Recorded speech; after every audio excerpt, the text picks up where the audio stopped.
सलमान साहब, सबसे पहले तो मुझे ये बताइए कि पीटीआई इतना खुश क्यों है और जो तासुर उनकी जानिब से दिया जा रहा है कि बस अब सब चीज़ें सेटल डाउन होने जा रही हैं और रिहाई भी मुमकिन है, क्या ये दुरुस्त है तासुर?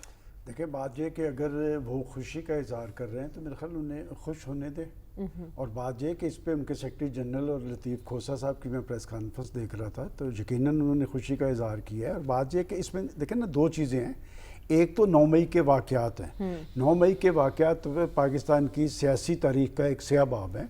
इससे पहले पाकिस्तान की सियासी तारीख़ में ऐसे नहीं हुआ कि कोई ग्रोह जाके फ़ौजी इमलाक पर और शहदा के मुजस्मों पे असरअंदाज हुआ और इससे दुनिया भर के अंदर पाकिस्तान में की जगनसाई हुई है।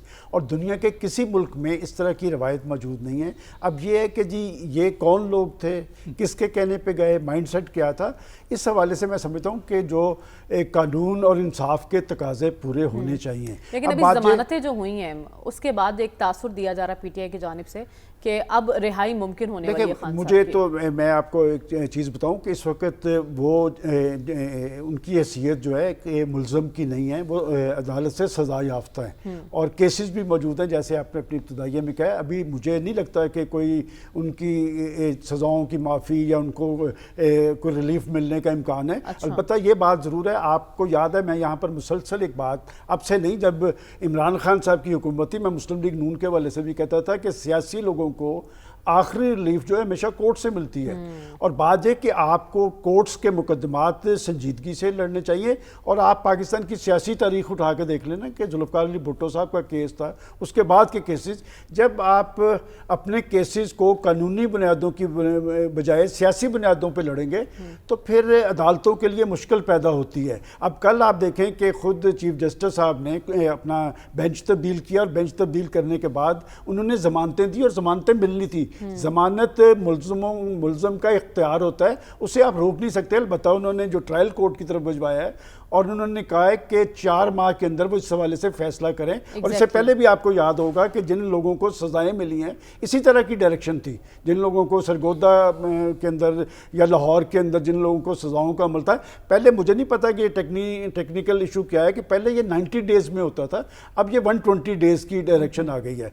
जहाँ तक कि आपने गवर्नमेंट के मौक़िफ़ की बात की है तो देखें, मौक़िफ़ दोनों का बड़ा क्लियर है कि अगर वो कह रहे हैं कि जी हमें रिलीफ मिला है और अदालती फैसला बहुत अच्छा था, तो जवाबन उन्होंने ये कहा कि जी इमरान खान साहब जो जेल में बैठे हैं वो इन मुकदमात की वजह से नहीं बैठे, वो तो उन्हें सजा मिली हुई है 190 मिलियन केस की। अलबत्ता आप सियासी महाज पर एक टेंशन मौजूद है और ख़ास तौर पे 9 मई के जो वाक़यात है ना, थोड़ा सा उनकी पार्टी का आप स्टांस देखें कि 3 दिन पहले खुद बैरिस्टर गौहर साहब ये कह रहे हैं कि भाई बात ये कि चलो हुआ, गलत हुआ और अब मामले को आगे की तरफ जाना चाहिए। और आप देखें कि बैरिस्टर गौहर के बारे में मैं शुरू से एक राय देता हूं कि वो चूंकि बैरिस्टर हैं, वो बात आइन और कानून की कर रहे हैं और उन्होंने ये एतराफ़ किया कि जी एक गलती भी हुई है तो इससे आगे चलना चाहिए। मैं यही कह रहा हूँ। देखिए, एक आदमी चेयरमैन है, उसकी तरदीद कौन कर रहा है? उनका सेक्रेटरी इत्तलात, और वो ये कह रहा है कि जी ये उनका जो स्टांस है वो तरोड़ मरोड़ के किया गया, जबकि वो सारों ने चैनल्स पे सुना है। तो लिहाजा उनकी पार्टी के अंदर इस हवाले से डिवीजन मौजूद है और पार्टी की अक्सरियत जो जेल से बाहर है ना, वो सियासी रास्ते की तलाश में है। वो समझते हैं कि सियासी रास्ता इसी तरह निकलेगा कि इस मामले पे पसपाई इख्तियार की जाए। लेकिन 1 मैन पार्टी है, होगा वही जो अडयाला जेल के अंदर से होगा, फैसला भी उन्हीं का होगा।